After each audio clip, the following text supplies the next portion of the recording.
20h, 21h, Time Foot spécial Cannes 2024 avec Bilal Nenman sur Beurre FM. Bonsoir à tous et bienvenue à la suite des informés, 19h, 20h avec toute l'équipe d'Adil Farkan. Et ce soir, en ce mercredi 17 janvier, 20h pétante, c'est l'horaire de votre spécial Tam Foot, Coupe d'Afrique des Nations 2024 en Côte d'Ivoire. Au programme de ce mercredi soir, on va parler de quoi? De la Tunisie qui passe à côté de son match, et oui, depuis hier. On va revenir avec les Aigles de Carthage, sans oublier le Mali, cette nation tout à fait discrète, mais attention, carton plein, 2-0, on rappelle, lors de son entrée dans cette phase finale qui est la Coupe d'Afrique des Nations 2024 et l'entrée du favori, le grand favori, les Marocains. Et oui, on en parle ce soir, 3-0 justement. En tout cas, on va revenir sur ces Marocains qui font plaisir, les Lions de l'Atlas. Justement, le Lion, il était vraiment énervé ce soir dès son entrée dans cette phase finale de Coupe d'Afrique. Le 0153 48 3000, c'est pour réagir avec toute l'équipe de Tam Sport. D'ailleurs, le débat du jour, le Maroc vous a-t-il conquis justement cette nation africaine? Oui, elle a conquis tout le monde, notamment Adil et toute son équipe désinformée. On pourra en débriefer dès demain avec DJ Kim, 7h, 10h. Il y aura aussi au menu Foudil et toutes ces infos concernant la Coupe d'Afrique des Nations. Sans plus tarder, on va présenter le magnifique plateau qui m'accompagne ce soir. Time Sport. Il est pour parler. Et ce soir avec moi, il est là, il fait son grand retour avec nous, c'est Juan Trossé. Comment ça va, Juan Trossé, Buenas tardes. Oui, je fais un grand retour. Je suis venu la semaine dernière. Ouais, mais je sais, mais cette semaine justement. Oui, tout à fait. C'est pour ça, Juan Trossé, on aimerait te voir plus souvent sur l'antenne de Beurre FM. C'est pas moi qui dis, c'est les auditrices, c'est les auditeurs. Mais sérieusement, et Fala qui est à l'écoute, il te passe le bonsoir. Fala. C'est toujours très agréable de venir dans le studio de Beurre FM, et notamment justement pendant cette période particulière de la CAN. Puisque là, par contre, on a des auditeurs qui se connaissent. Ouais, ils s'y connaissent très très bien, tout comme toi, Juan Trossé. Mathieu, qu'on peut aussi apercevoir, et on va écouter ce soir. Bonsoir Mathieu. Bonsoir Bilal, bonsoir tout le monde. Écoute, on a un super programme. Et hier, l'équipe de France de hand a gagné contre l'Allemagne. Et première de son groupe, donc on est attentif à ça en plus. Il y a eu du mieux et en tout cas ils arriveront au tour principal avec déjà 2 points du coup, comme ils finissent premier de leur groupe. Voilà, ça c'est sûr. Il est tout à fait heureux comme toi Mathieu ce soir. C'est Soufiane. Bonsoir Soufiane. Bonsoir tout le monde. Bien Comment sûr, ça va Soufiane? Ça va super bien. Le Maroc qui vient de rentrer dans la compétition de la plus belle des manières. Je suis d'origine marocaine, donc ça me fait plaisir. Ça fait plaisir. Je les attendais au rendez-vous. Ils sont au rendez-vous. Les hommes de Regragui. Ils ont été au rendez-vous. Ils ont confirmé leur place de demi-finaliste de Coupe du Monde. Et j'attends beaucoup du Maroc dans cette Coupe d'Afrique. Et tout le monde attend. Dans le jeu, dans l'envie, dans la manière. Donc je suis très très très content. J'ai envie d'aller taper un petit tagine tout à l'heure pour fêter ça. Il va fêter ça. Pourquoi pas avec Solal et aussi Youssef à la technique qui nous écoute et nous suit ce soir dans ce fameux studio et à qui nous passons le bonsoir. Tout comme Riri et son papa Mourad. Aurélien Duarte qui sera avec nous en fin d'émission. On va aborder un cas avec lui ce soir. Bonsoir Aurélien. Bonsoir Bilal. Bonsoir l'équipe et bonsoir les auditeurs et les auditrices. Merci beaucoup de nous faire le plaisir de nous écouter. C'est une grande joie pour moi d'être là. On écoute Aurélien justement et on va parler de quoi ce soir? Justement voilà la nouveauté. J'aurais voulu proposer aux nombreux auditeurs. Je sais qu'il y a des sujets qui vous intéressent, des sujets qui vous passionnent et je les ai peut-être pas abordés. Donc voilà, je vous ai proposé plein de chroniques un petit peu qui venaient de moi. Là donc on a une proposition par Mathieu qui parlait il propose quoi? Peut-être que travailler sur la perte de performance rapide de ce joueur Eden Hazard. Comme exemple, voilà les blessures à répétition et comment très rapidement quelqu'un qui était proche du Ballon d'Or peut perdre ses performances. Donc comment de manière exponentielle parfois on peut perdre des compétences si ça vous intéresse. Et si jamais il y a un auditeur qui lui a un sujet, il peut aussi le proposer au standard. Et moi je partirai pendant l'émission préparer la chronique et je vous retrouve en fin d'émission pour vous apporter des éléments de réponse. Ça serait vraiment l'idéal pour les auditrices et les auditeurs de Beurre FM. Et merci aussi pour le sujet. C'est Mathieu. Voilà. Si on en a d'autres, Mathieu, et puis si jamais il y a un auditeur, Mathieu, tu comprendras peut-être qu'on laisse la priorité aux auditeurs, mais en tout cas j'ai déjà un sujet. Priorité aux auditeurs. On l'a déjà justement, priorité au direct cette fois-ci avec Solal à la réalisation. Bonsoir Solal, comment ça va? Buonasera à tous les amis, j'espère que vous allez bien. Toujours un plaisir d'être avec Soufiane qui fait des apparitions comme ça furtives dans les studios qui est toujours là. Forcément, bon, Soufiane. Ce soir ça va être très très chaud les amis. Il est chaud aussi Mathieu. J'entends un écho dans mon... Attends, c'est quoi ça? Ouais. C'est une exclue Beurre FM. Et oui les amis, comme vous savez c'est la CAN chers amis. Et pendant cette CAN là on aura quelqu'un sur le terrain, Max Chemele, qui va tout simplement vous faire vivre cette CAN en HD, en 4K, ça va être magnifique. Et aujourd'hui on parle de la Tunisie. La Tunisie, voilà, c'est le lancement. Bon, on retrouve un peu du Nasser, Nasser qui nous écoute ce soir aussi, du côté de Roma. Voilà, il a fait ce petit Solal quoi. C'est bien Solal, c'est bien. Il est chaud Solal ce soir. Il est chaud, il est vraiment chaud Solal. Justement, Solal, tu nous faisais le lancement concernant cette Coupe d'Afrique des Nations. C'est la Namibie qui glace un peu cette sélection tunisienne, et elle écrit un peu plus son histoire dans cette phase de groupe. Eh oui Mathieu. Eh oui, contre C. Ouais. Namibie. Ouais, pas mal. Une Namibie qui a surpris tout le monde. C'est vrai. Alors, il y a une surprise. C'est peut-être un en ce début.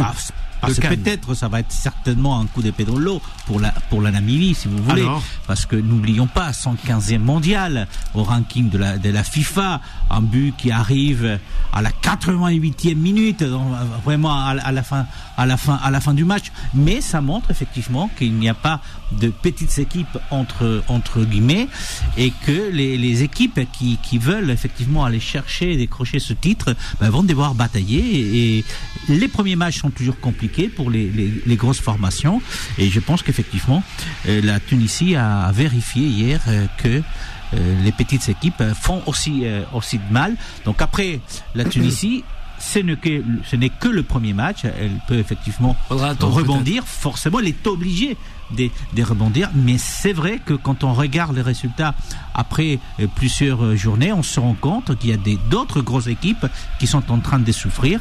Un an après le mondial de football, donc ça réussit pour l'instant au Maroc, mais c'est vrai que les équipes ont du mal à rentrer dans la compétition, surtout les grosses équipes. Ouais. Soufiane, pour moi, c'est une faute professionnelle. C'est une faute professionnelle. Faute professionnelle. Bah oui, de son premier match face au 115e mondial, c'est pas normal, sachant qu'il y a même pas. C'était quand là déjà la Coupe du Monde en 2000.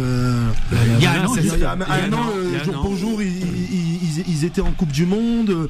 Donc pour moi, ils ont mal préparé leur coup. Ils ont peut-être sous-estimé cette équipe de Namibie. Donc moi je trouve que c'est une faute professionnelle. Il y a 2-3 équipes comme ça en Afrique qui sont pas rentrées dans leur Coupe d'Afrique. Je pense aussi à l'Égypte avec quand même un Mohamed Salah, des petites nations qui ont posé problème, mais c'est pas normal. C'est pas normal à ce niveau-là. À ce niveau-là c'est pas normal, et je pense que là ça fait du bien. Enfin ça va les réveiller, je pense, niveau mental, parce que là maintenant ils ont plus le choix. Ils savent que les mecs en face ils ont quand même la dalle, les petites équipes, donc il faudra bien les affronter. Justement ça a bien évolué le football africain, Mathieu. Souvent d'accord avec toi Soufiane, là pour le coup je suis pas trop d'accord, parce que voilà, Juan Rossi, tu parlais de petites surprises. Sur le papier je suis d'accord, c'est une surprise, mais quand tu regardes le match, c'est pas forcément une surprise. C'est-à-dire que s'il y a match nul, la Tunisie s'en sort quand même pas mal. Alors là où je peux te rejoindre sur la faute professionnelle, c'est en termes de niveau de jeu, ou peut-être qu'ils ont pas mis tous les ingrédients, et peut-être la suffisance. Mais c'est vrai que tu parlais des autres équipes, le Nigeria qui fait match nul, l'Égypte qui fait match nul, le Ghana qui perd, le Cameroun qui fait match nul, l'Algérie qui fait match nul, enfin la Tunisie qui perd. Il y a beaucoup de grosses équipes ou d'équipes prétendantes à la victoire finale qui trébuchent ou qui font des mauvaises prestations. Et encore une fois, il n'y a pas de petites équipes, il n'y a plus de petites équipes, parce que toutes ces petites équipes entre guillemets, elles sont mortes de faim, et elles se disent regardez, eux ils ont fait match nul contre l'Égypte, eux ils ont battu un tel, etc. Alors pourquoi pas nous? Et HD en parlait très bien hier, la victoire 3-0 du Sénégal. Alors oui, Sénégal fait partie, comme le Maroc, des équipes les plus grandes favorites, mais on n'oublie pas que la Gambie, avec tout ce qui s'est passé, avec les problèmes qu'ils ont eu, avec les grèves, avec leurs problèmes par rapport à l'avion, etc. Mais voilà, je trouve que il faut se réjouir de ça, parce que ça veut dire que le niveau il se resserre, mais positivement. C'est-à-dire qu'il y a du jeu qui est proposé par toutes les équipes, ou presque toutes les équipes. Ouais, mais il faut se réjouir, je sais pas. Mais en tout cas, les favoris, à part le Maroc et le Sénégal, où j'ai été impressionné, je veux dire, tout le reste m'a pas impressionné. Une équipe comme l'Égypte, où il y a un joueur comme Mohamed Salah, et c'est des mecs qui sont habitués à aller en finale à chaque fois de la Coupe d'Afrique, c'est pas normal qu'ils fassent match nul. La Tunisie, il me semble qu'ils avaient gagné contre le Brésil, où ils avaient fait c'est le Maroc qui avait battu le Brésil. Non, en Coupe du Monde, la Tunisie a battu la France. La France, pardon, excusez-moi. La Tunisie a battu la France, quand même. Je veux dire, moi je pense qu'il y a une c'est pas le même foot. C'est pas le même foot. Mais alors à l'époque, on pouvait dire que les stades ça allait pas en Afrique, que les arbitres ça allait pas. Aujourd'hui, le niveau il est haussé partout sur tous les points. Oui. Les stades sont nickel. Pour l'instant, vraiment, les arbitres, je les ai trouvés super. On a la VAR, elle marche à chaque fois. Les arbitres arbitrent les matchs quasi d'un professionnalisme, rien à dire. Moi, je pense que c'est juste qu'ils rentrent pas dans leur match, ils sous-estiment les équipes d'en face. Et aujourd'hui, comme tu dis, il n'y a pas de petites équipes, mais c'est pas normal que face aux 115 FIFA, tu perdes.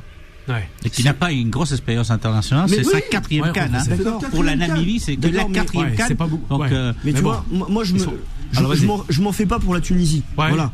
Ils ont pris un coup de massue, ils vont réagir. Premier match. Il y a la qualité, il n'y a pas de souci. Par contre, moi, là où je me réjouis, c'est ok, 117e ou 115e FIFA, mais ça joue quand même au football. Oui. Encore une fois, tu regardes le match d'hier, tu te dis, mais comment ils peuvent être 115e FIFA ? Ça joue au football. Non, le but il est magnifique. Les actions sont construites. Défensivement c'est quand même assez costaud, même si les Tunisiens ont été brouillons. Mais ça reste quand même du beau football. Donc c'est pour ça que je te dis, je préfère me réjouir de la performance de la Namibie, et plutôt que de la non-performance de la Tunisie qui va se relever dans les prochains matchs. Moi, je me posais la question en regardant le match, est-ce que la Namibie n'est pas à 110% de ce qu'elle sait faire ? Peut-être. Et la Tunisie était à 60% ou à 70% de ce qu'elle pourrait faire. Mais est-ce que justement, quand tu joues... Il y a ce décalage, on a l'impression que c'était qui était assez intéressant, mais je pense que la Namibie a été au-delà de ce qu'elle fait habituellement. La Namibie a sûrement surjoué, mais c'est encore plus positif, justement. Parce que de se dire, on joue une grosse nation qui peut aller chercher le titre, et on arrive quand même à, ok, on est en sur-régime, mais si on arrive à garder ces ingrédients-là, on peut peut-être passer un tour dans cette CAN, et ce serait formidable déjà pour eux. Après, il faut se poser la question, quand Sofiane nous rappelle les résultats, effectivement, quand tu vois des grosses nations, je pense qu'on peut toujours parler de la Tunisie pour aller chercher le titre, je ne pense pas que ça soit la nation vraiment celle qui va arriver jusqu'au bout, mais quand vous voyez effectivement l'Algérie, la Tunisie, l'Égypte, le Ghana, le Cameroun qui sont en difficulté ou en grosse difficulté, c'est là où on peut se poser effectivement la question, si est-ce que c'est que le niveau du football africain a augmenté par rapport aux autres nations qu'on n'avait pas l'habitude, ou effectivement il y a quelque part une fatigue puisqu'il y a beaucoup de joueurs qui sont en Europe et qui peut-être ont du mal à s'acclimater. Écoute, quand tu viens de France, t'étais comme aujourd'hui ces derniers jours, t'étais à -10. Écoute, ça peut être compliqué. Après, moi, tu parles d'être positif. Dans le groupe de la Tunisie, je sais pas si tu as vu hier le match du Mali. Oui. Mali costaud, très très costaud. Le Mali joue très bien. L'Afrique du Sud costaud. C'est pas mal aussi. La Tunisie vient de perdre contre la Namibie. Donc moi j'ai peur pour les Tunisiens. S'ils jouent de cette manière-là, Soufiane, j'ai annoncé la semaine dernière qu'un gros allait tomber dans cette phase de poule. Il disait, c'est vrai qu'il disait. Et je reste sur mes positions. En espérant que la Tunisie va se réveiller. Je pense que la Tunisie, j'insiste, mais pour moi c'est un outsider, mais vraiment, moi aussi, c'est, tu vois, la 5e, 6e sélection qui pourrait à un moment donné, tu vois. Mais la Tunisie d'aujourd'hui n'est pas la Tunisie qu'on a connue auparavant. De la même façon que je suis déçu du jeu de l'Algérie, où j'attendais plus ces derniers temps. L'Algérie, on voyait qu'elle avait du potentiel humain, des très bons joueurs. Mais on la voit pas développer tout ça. Il y a elle prend des gifles l'une après l'autre et ça commence à m'inquiéter. Pareil pour l'Égypte. Après, écoutez, la Namibie, ça reste une surprise. Mais je vois pas la Namibie en train de surprendre dans ce groupe, et c'est qualifiant donc pour la phase suivante. Bien sûr, vous restez avec nous, chers auditrices et auditeurs. On va marquer d'une courte pause avant de revenir avec le Mali, sans oublier justement les Lions de l'Atlas, les Marocains, 3-0 pour leur entrée dans cette phase finale de la Coupe d'Afrique 2024. Time Foot spécial CAN 2024 revient dans un instant. Beurre FM, 20h, 21h, Time Foot spécial CAN 2024 avec Bilal Nenman sur Beurre FM. Et de retour sur l'antenne de Beurre FM ce mercredi soir, le 01 53 48 3000. C'est pour réagir avec toute l'équipe de Tam Sport autour de la table. Mathieu, Soufiane, sans oublier Juan Trossé. On a aussi Aurélien Duhartin qu'on pourra retrouver avec sa fameuse chronique. D'ailleurs, si vous avez un petit sujet à balancer, vous nous le faites savoir sur les réseaux sociaux, notamment sur la page Beurre FM officielle. Et nous, on le remettra directement à Aurélien. Voilà. Allez, le second dossier de cette émission. Time Sport, la parole des sociaux. Et oui, il va aller faire du coupé-décalé, c'est Solal, à la réalisation, justement.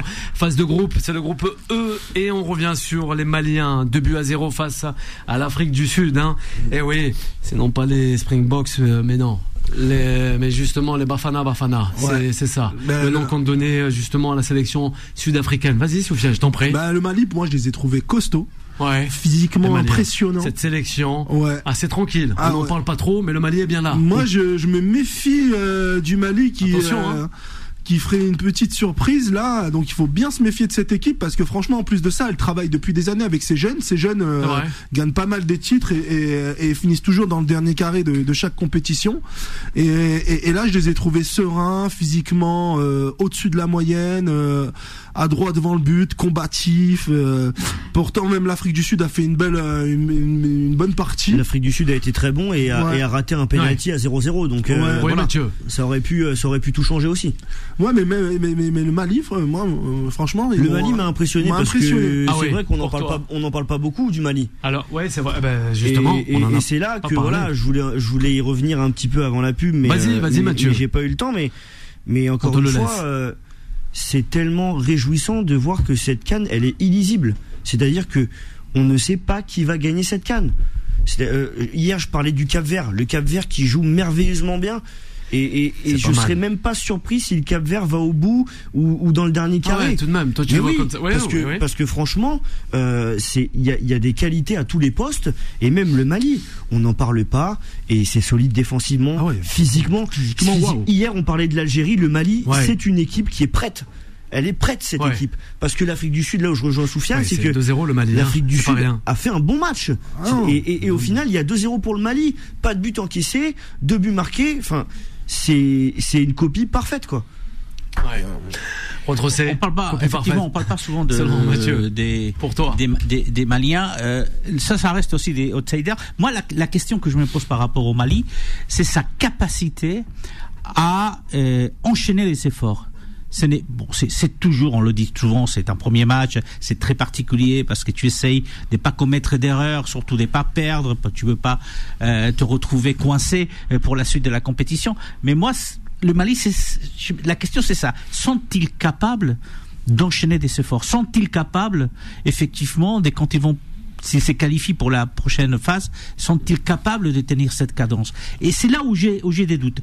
Ce n'est pas une question uniquement physique. Physiquement, c'est des grands gaillards qui sont capables de tenir, mais moi j'ai des doutes là-dessus. Et sa capacité psychologique à pouvoir supporter la pression, s'il se retrouve tout d'un coup vraiment poussé vers l'avant, comme quoi il serait des candidats à une victoire finale. Donc pour toi, ce serait pas forcément physique, mais plus mental ou technique. Plus mental. Et c'est cette capacité à enchaîner les efforts, parce que on l'a vu souvent avec les équipes africaines dans les grosses compétitions, où effectivement l'enchaînement d'efforts, à un moment donné, ça part en brille. Ils pensent à autre chose. Vous l'avez dit tout à l'heure en parlant aussi de la Tunisie. Tout d'un coup, tu vois des nations qui sont pas du tout dans le match. Et c'est ça qui me fait peur pour le Mali, parce qu'ils ne sont pas les principaux favoris. Et donc ça leur convient, entre guillemets. Allez, on y va, on avance petit à petit, on verra où est-ce qu'on va. Mais là, l'enchaînement d'efforts, moi j'ai des doutes. Vaut mieux commencer avec une victoire. Ça calme et comme ça, et en faisant un match franchement super solide, que de la commencer de la manière dont la Tunisie ou l'Algérie ou le Cameroun l'ont commencé. Non, mais 2-0 ne veut pas Non, mais en tout cas, de prestation, ils ont montré un mental d'acier. Même quand ils ont été en difficulté face à l'Afrique du Sud, ils n'ont pas baissé les bras, ils ont continué à jouer. Là, en tout cas, en un premier match, mentalement, physiquement, techniquement, je les ai trouvés au-dessus. Après, là où je te rejoins, Rosé, c'est que il y a une faille dans l'équipe première nationale du Mali, c'est qu'ils arrivent pas à confirmer. C'est vrai. Sachant que chez les jeunes, comme je le disais tout à l'heure, ça gagne. Mais ça gagne. Je crois qu'ils ont fini demi-finale de Coupe du Monde dernièrement. Ils ont gagné les Coupes d'Afrique, ils ont gagné les. J'ai vu un match avec Benji en plus. Bah oui, ils sont costauds, mais ils n'arrivent pas encore à passer le cap chez l'équipe première. Donc là, je les ai trouvés très sereins. Et comme tu dis, c'est le premier match, mais là, on va voir sur 2-3 matchs qu'est-ce que ça, est-ce qu'ils vont confirmer. Mais en tout cas, c'est sûr que je serais curieux de voir l'équipe du Mali face à une équipe du Sénégal, du Maroc ou d'une équipe en forme comme si l'Égypte arrive à progresser, de les voir face à une grosse équipe. Déjà, il va falloir confirmer face à la Tunisie. Il va falloir confirmer face à la Tunisie. Il va falloir confirmer ce résultat après face à la Tunisie qui reste quand même sur une défaite et qui va devoir effectivement faire des efforts. J'ai vu les deux et je peux vous dire que j'ai peur pour les Tunisiens. On a peur justement. En tout cas, ils ont essayé de bien entamer, bien inspiré, du moins ces Maliens. On est bien d'accord entre ces 2-0, ça va comparé à certaines nations. Ça va. Tout à fait. D'autant plus qu'on va parler aussi un peu plus en détail sur le Maroc. On va revenir sur le Maroc. Je trouve que le résultat est au-delà de ce qu'on a vu en fait sur le terrain. Donc les résultats en soi peuvent être trompeur. Allez, le dernier dossier de cette émission avec les Marocains. On prend tout le monde de court. C'est la large page de cette émission Time Foot. Time Sport, le mode pressing. Il va être assez long. J'espère que tu es prêt, toi aussi. Je suis prêt. Mathieu, il s'est préparé, comme certaines nations, comme les Manu. Il n'est pas content. Pas content, ça me fait mes frères marocains. Ça me fait rappeler un peu les mecs de Astérix et Obélix avec Jamel Debbouze. C'est vrai. Pas content. Je me souviens de cette scène. Ben oui, bien sûr. Je sais pas comment le prendre, mais merci Bilou. Non, mais je sais que j'aime bien le 7e art et aussi tous les films. Enfin, Maroc, Tanzanie, et c'est vrai que les Lions de l'Atlas ont entamé parfaitement une bonne entame justement de cette CAN 2024. Cador du continent africain, ça te fait sourire, et demi-finaliste du dernier mondial au Qatar. Le Maroc s'est donc bien imposé. Bravo aux Marocains. Bravo. Les Marocaines et les Marocains qui nous écoutent ce soir, en tout cas, heureux. Moi aussi, je suis heureux aussi en étant marocain. Alors moi, ce que j'ai apprécié, comme disait Rosé, 3-0, des fois ça peut être trompeur, mais moi j'ai trouvé le Maroc serein. Moi, c'est ça qui m'a plu. C'est vraiment, il s'est comporté comme un outsider. C'est-à-dire, on arrive, on est là, on est serein. Ce qu'a pas fait l'Algérie, par exemple. On a assumé, on a joué. Quand il a fallu monter en pression, on est monté en pression. Le coach, il est là, serein. Les changements au bon moment. Franchement, c'était avec un Asdine, j'oublie à chaque fois son nom. Ounahi, incroyable. Donc franchement, pour l'instant, je suis convaincu que le Maroc va faire une très bonne Coupe d'Afrique. Je veux pas porter la passe. J'attends qu'il confirme dans ses phases de groupe. Mais si je devrais retenir un truc, c'est vraiment le terme serein. Alors, il y a un mot sur lequel je suis pas du tout d'accord. Outsider. Non, ils sont pas les outsiders. Ouais, c'est les favoris. Ils sont favoris. Excuse-moi. Qu'on attend. Mais ça, c'est les grands favoris de ce tournoi. Le problème, c'est que c'est le Maroc, parce que il y a un an, ils ont fait un parcours incroyable en Coupe du Monde. Mais ça, c'est quand je veux faire parce qu'ils vont recevoir en 2030 le mondial avec l'Espagne et le Portugal. Non, ils sont les grands favoris. Je suis d'accord. Sinon, pour le reste, je suis tout à fait d'accord. Ils étaient sereins. Ils n'ont pas non plus développer un jeu magnifique comme on a pu voir lors de la dernière Coupe du Monde. Non, ils sont joués à leur rythme, rythme. Ils sont foncés quand il fallait foncer. Ils sont poussés quand il fallait pousser. Donc là, cette sérénité là, oui, je la retrouve parmi les 24 nations qui sont aujourd'hui en Coupe d'Afrique. C'est celle qui est la favorite, et c'est celle peut-être qui a vraiment développé son jeu, et qui à aucun moment du match on a eu peur. Donc 3 buts. elle s'est comportée peut-être exagéré parce qu'il a mis à la 77e et à la 80e minute, 3 minutes, à la fin du match. Après, mais la réalité, c'est ça. Nous, on regarde le match avant de rentrer en studio. Et même toi, je crois, à un moment donné, Mathieu disait à un moment donné, 1-0, il n'y a qu'un 1-0. C'est vrai. On va se faire avoir. Après, c'est 3-0. C'est pour ça que parfois, c'est trompeur. Mais là, ils sont les grands favoris et ils ont prouvé qu'on doit miser sur eux dans cette cam. Mais ils se sont comportés comme une grande équipe en fait. Ça me rappelle l'équipe de France aussi à la Coupe du Monde où ils commencent doucement, sereinement, ils posent leur jeu, ils sont pas en pression. Et j'ai retrouvé cet ADN dans cette équipe marocaine, cet ADN de grande équipe. Bon, j'ai dit outsider tout à l'heure, mais ça c'est quand je veux faire le bilingue, il faut que j'arrête. Déjà, il faut que j'apprenne à parler français. Désolé pour les auditeurs et les auditrices. Je vais aller sur Babel m'entraîner un petit peu. Désolé. Non, mais ce que je veux dire par là, c'est ça qui m'a plu. J'ai ressenti cet ADN qu'on retrouve dans des équipes comme le Brésil, comme la France, comme l'Argentine, et ça m'a fait plaisir et de ressentir ça. Et c'est la seule équipe africaine où je ressens ça. Et c'est pas le fait que je suis marocain aussi, il faut pas. Mais vraiment, j'ai ressenti ça. Il y avait un sentiment qu'ils étaient en confiance et ils se pressaient pas. Ils savaient que le premier but arrivé au bout des 30 minutes, le premier but, mais ils savaient qu'ils avaient la maîtrise et que ça allait venir. Et ce sentiment de confiance, je suis tout à fait d'accord avec toi, fait que ça respire du foot. Ouais, je vous rejoins. Mathieu, je vous rejoins les Marocains, tous les deux. 3-0 face à la Tanzanie. Tout ce que vous avez dit, c'est sûr. On a Adnan. En plus, voilà, sur les temps où la Tanzanie avait le ballon, on sentait que ils étaient sereins défensivement, les lignes en place avec. Je te rejoins, tu m'as piqué ma petite phrase, Soufiane, mais alors Azdin Ounahi quand il joue à son poste, incroyable. Azdin Ounahi quand il joue à son poste, j'adore Gennaro Gattuso. Bien sûr. J'espère qu'il a vu ce match. Les supporters marseillais sont un peu jaloux. Non, mais je le dis. Non, parce que j'ai toujours dit, peut-être que je me trompe, ce n'est que mon avis, mais Azdin Ounahi n'est pas numéro 6, il n'est pas récupérateur. Azdin Ounahi, c'est un créateur, c'est un 8, un 10 qui est là pour créer, pour dribbler, pour aller percuter, un peu comme un Amin Harit. D'ailleurs, je suis pas content. Il n'est pas content encore une fois. Parce que Amin n'était pas titulaire. Ok, on t'achètera le DVD, il n'y a pas de problème. Ça a donné raison à Walid.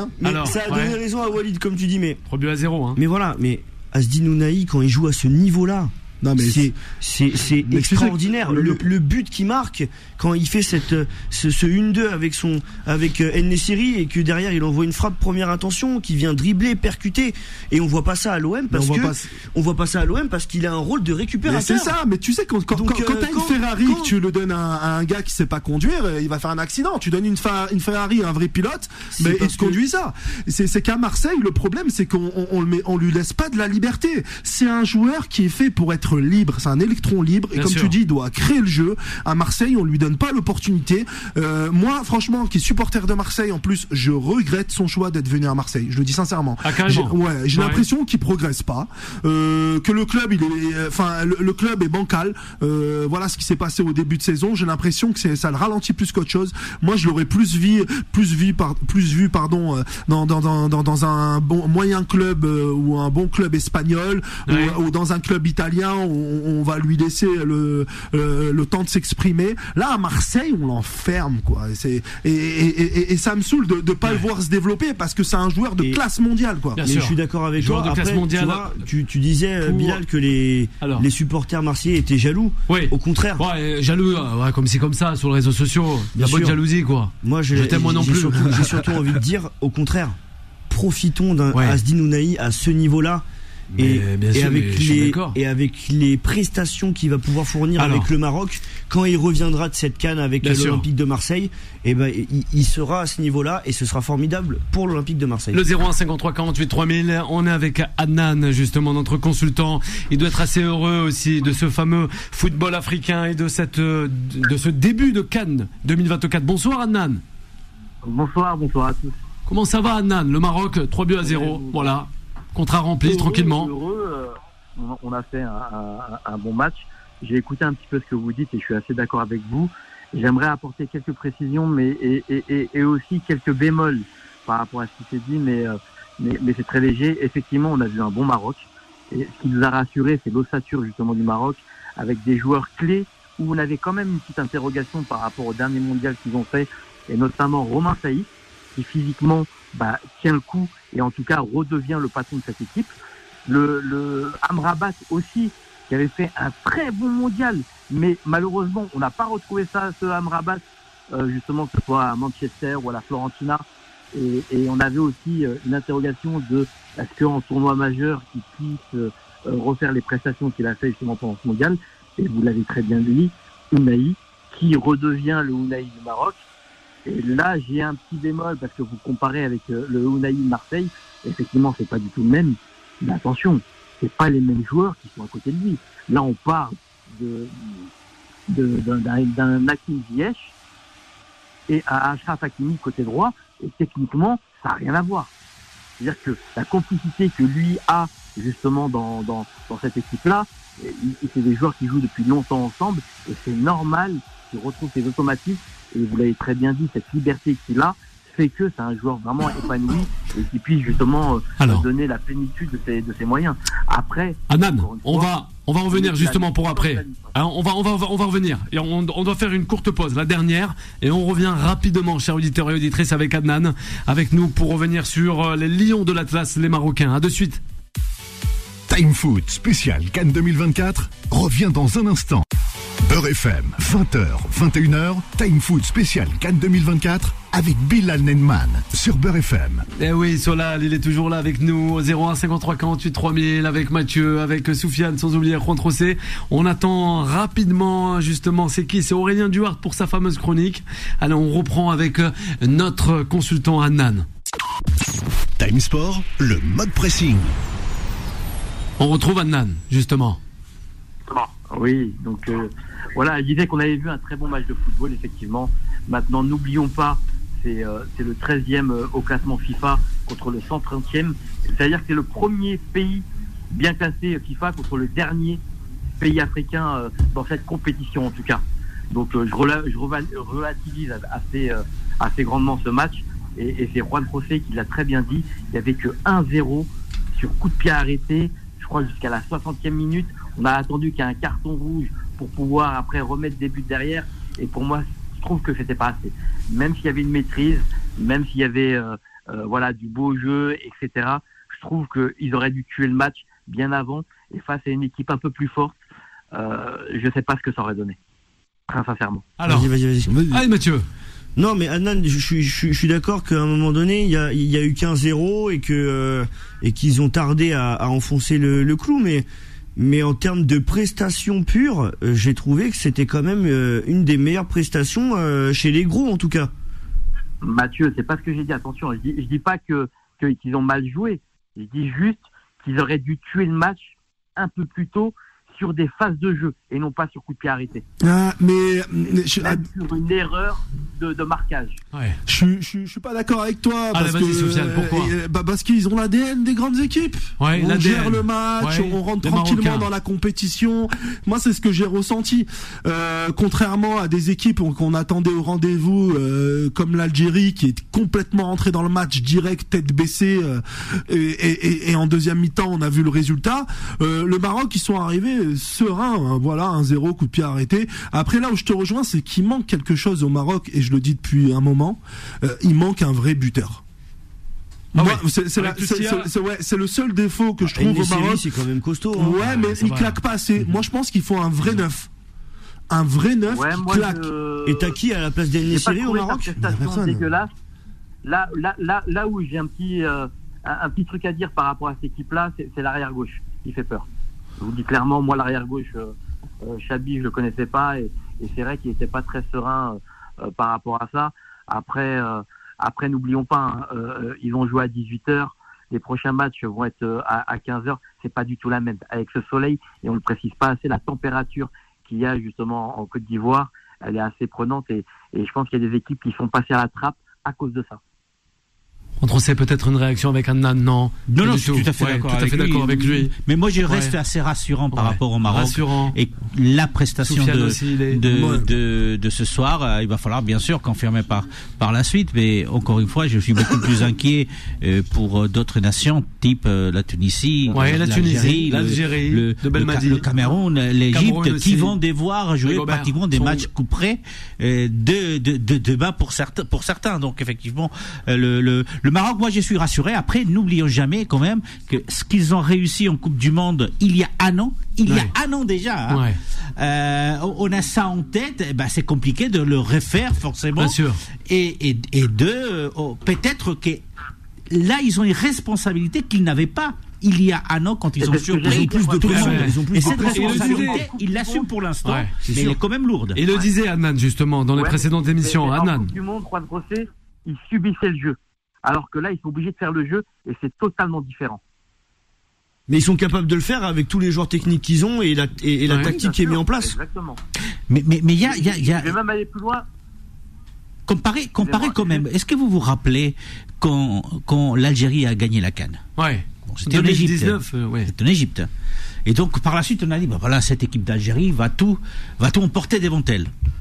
Et quel a été le résultat? Pas de Coupe du Monde. Qu'est-ce qu'il y a? Et aujourd'hui, elle réussit un match nul. Ouais. Donc voilà, c'est ça la différence peut-être avec l'Algérie qui avait remporté cette CAN en Égypte et le Maroc. C'est que cette responsabilité, je trouve qu'aujourd'hui ils l'assument et qu'ils ont la qualité pour aller de l'avant. Mais n'oublions pas effectivement que ça reste quand même une compétition très compliquée avec des équipes qui sont difficiles à jouer. On a Adnan qui voulait encore surenchérir sur le Maroc. Une chose qui est rassurante, et Juan José, tu l'as très bien dit, vous l'avez dit tout à l'heure, c'est la profondeur de banc. Si vous avez vu tous les joueurs qui sont rentrés, et Jérémy, je suis désolé, mais Harit aujourd'hui n'a pas sa place dans cette équipe-là. Il vient de me briser le cœur, Adnan. Mathieu, désolé de te dire ça, hein. mais dans l'équipe type d'aujourd'hui, et ce qu'ils ont montré, Harit n'avait pas sa place. Donc voilà, mais c'est quelque chose qui est rassurant parce qu'ils ont une profondeur de banc qui est assez grande et pour la suite de la compétition. Mais c'est vrai que je te rejoins sur la profondeur de banc. D'ailleurs, j'allais justement en parler, mais quand tu vois tous les noms qu'il y a sur le banc, qu'il y a sur la feuille de match, Mounir, Bouffal, Adli, Richardson, El Khanous, Harit. En défense, on a Abdelhamid qui fait une super saison avec le Stade de Reims. Enfin, le banc est d'une qualité, titulaire dans d'autres équipes tous les jours. Mais après, et c'est formidable d'avoir cette profondeur de banc là et de se dire mais lui il fait un super match, il va sortir, c'est pas grave, il est remplacé par lui, regarde, mais il est trop fort. Ouais, mais après c'est génial. Moi ce que je veux signaler c'est que je veux on parlait de l'Algérie, pourquoi ils ont pas assumé leur titre de favori. C'est simple, c'est qu'au Maroc, ça fait plus de 10 ans qu'on travaille sur les jeunes. Au Maroc, il y a l'académie Mohamed VI, qui est équivalent à Clairefontaine en France. On a fait venir des experts de France qui a dépassé, où il y a un vrai travail sur les jeunes, il y a un vrai travail aussi d'aller chercher les binationaux. Et aujourd'hui, comme on dit, le travail paye. Donc, je pense que le fait d'avoir travaillé pendant toutes ces années sur les jeunes du Maroc et sur la formation, aujourd'hui, tout simplement, on peut se permettre d'avoir un banc d'une profondeur et d'une qualité comme celle-ci et de pouvoir assumer tout simplement la demi-finale de Coupe du Monde qu'on a joué, qu'on a perdu malheureusement. Mais je pense que le Maroc c'est un vrai travail. Et je pense que dans les équipes africaines, il faudrait s'inspirer du travail du Maroc pour augmenter encore déjà que le niveau l'a augmenté. Tu parlais du Mali. Le Mali a fait. Le Mali le fait aussi. Il y a le Mali, il y a le Sénégal, il y a le Sénégal, il y a le Nigeria. Non, on arrive. Ça augmente. Le Maroc le fait un peu plus depuis quelques années. Et aujourd'hui, l'Afrique bientôt gagnera une Coupe du Monde, et j'espère. Bon, après, Sofiane. L'Égypte a gagné 4 fois la Coupe d'Afrique et ils n'avaient pas forcément ce travail-là. Ils avaient effectivement un très bon championnat local, mais il n'y avait pas justement toute cette formation derrière et ça ne les a pas empêchés de gagner 4 fois la Coupe d'Afrique. Moi, je voulais juste souligner une chose, c'est qu'on a vu la complicité technique entre Hakimi et Hakim Ziyech, et n'oublions pas qu'Hakim Ziyech a failli venir à Paris l'année dernière et je pense qu'ils ont loupé quelque chose. Ils ont loupé. Oui, ça fait sourire Juan Trocé. Allez, pour terminer avec le Maroc. Je suis d'accord sur cet aspect-là. Qu'on néglige, c'est cette formation à la marocaine, des investissements qui ont été faits, et pas depuis 2-3 ans, mais depuis une dizaine d'années. Ça commence à payer, et on l'a vu lors du mondial. Je pense qu'on va le voir encore à cette CAN. Et en même temps, ils ont déjà quand même les yeux rivés sur 2030. Et ça, c'est important. Avoir aussi en perspective quelque chose pour cette jeunesse qu'aujourd'hui sont dans les académies. C'est la marque des grandes nations. Qui vont organiser un mondial aussi. Visionnaire. Et donc ça, c'est important. Cette vision est importante et essentielle. Adnan, il parlait du championnat marocain qui est de très bonne qualité. Mais Adnan, ça fait combien de temps qu'il est professionnel, le championnat marocain, maintenant? Qu'il y a des petites équipes qui sont devenues professionnelles. Non, mais ça aussi, ça fait partie du travail de la formation. On parle de monétisme, mais faut pas croire que tout est arrivé hier au Maroc. On a passé des phases d'obscurité au Maroc. On peut se rappeler des mauvais souvenirs, et des très mauvais. Sofiane, on est d'accord que la base de l'équipe marocaine, il y a encore beaucoup de binationaux. Oui, il y a encore beaucoup de binationaux, mais quand tu regardes le WAC de Casablanca. C'est la base. Dis-moi, excuse-moi, je t'ai coupé. Non, je te disais, la base de l'équipe marocaine, elle est encore. Il y a beaucoup de binationaux encore qui font cette équipe-là. Donc, on voit effectivement, les jeunes, justement, des centres de formation qui commencent à rentrer dans ces équipes-là qui ont été formées au Maroc, mais c'est pas encore le plus gros de l'équipe marocaine. On y arrive tout doucement. Il faut les attirer, parce qu'il y a binationaux et il y a binationaux. Je veux dire, un Hakim Ziyech, tu crois qu'il a pas sa place en Hollande? Tu prends Hakimi, tu crois qu'il n'a pas sa place en Espagne? Non, mais il était appelé par les sélections espagnoles. Il a préféré jouer avec le Maroc. Les binationaux de cette qualité-là, pour les attirer dans les sélections africaines, il faut un vrai projet. Et là, le vrai projet, il est au Maroc. Sofiane, attention, c'est en train de changer. On est en train d'attirer, justement, on en parlait, on a fait multiples émissions là-dessus. Le Maroc et même les autres nations africaines. On les attire de plus en plus jeunes. Mais parce qu'il y a des vrais projets. Mais parce que le niveau est en train d'augmenter. Il y a des vrais projets. Parce que le niveau augmente. Donc les jeunes binationaux ils se disent plus comme il y a quelques années, je vais y aller par dépit parce que j'ai pas ma place en équipe de France. Non, je veux y aller parce que le niveau augmente, j'ai ma place et je vais m'imposer. Et parce que et c'est en ça que ça me réjouit, parce que c'est extraordinaire le niveau qui est en train d'augmenter comme ça dans ces pays africains, c'est formidable. Et surtout maintenant les parcours qu'ils font justement dans les compétitions internationales, qui donnent envie justement d'y aller. Avec de mon point de vue le Sénégal et la Côte d'Ivoire qui est pays hôte. Le petit avantage peut-être du Maroc, ça va être justement cette profondeur et cette qualité de banc pour gagner cette CAN. Voilà. C'est le mot de la fin avec Adnan concernant le Maroc, qu'on suivra de près. Et merci Adnan. On allait l'oublier. Merci Adnan. J'ai pas oublié. Le poète, il se balade un peu dans la rédaction de Beurre FM. mais normal. Mais tu crois quoi? Je crois que c'est le McDrive. Justement, non mais. J'ai même trouvé à manger. Aurélien Duhart, que nous aimons tant. Justement, il est avec nous, Aurélien. Alors Aurélien, on va commencer cette fameuse chronique. On est resté, on l'avait balancé. Bon, on a eu, c'était trop, c'était concernant le monde de Barbie. Va savoir, j'ai pas capté. J'ai pas eu le nom en plus de la personne, mais oui, on m'a dit.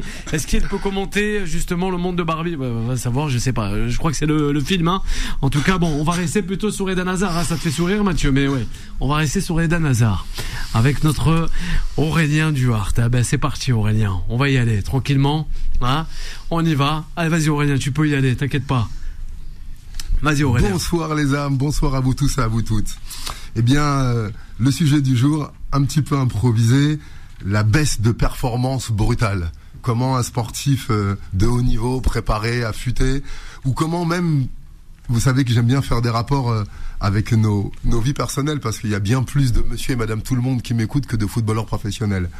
Alors en vérité, la performance, la bonne santé, le tir parfait, l'harmonie, c'est une question d'équilibre. Dans la vie, tout est équilibre. Et s'il y a comme quand on chute, quand on marche et qu'on tombe, il y a eu un déséquilibre. Il y a eu soit un objet extérieur qui a créé notre chute, et d'ailleurs pourquoi est-ce qu'on l'a pas vu, ou tout simplement à l'intérieur de nous, on n'était pas conscient, on n'était pas présent, et là ça a fait qu'on a chuté. Donc tout est une question d'équilibre. Il y a plusieurs composantes à ça.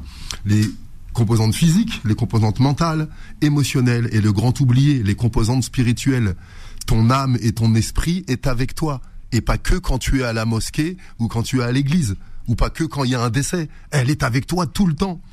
Et cette âme, cet esprit, perdu dans le monde matérialiste, on l'a oublié.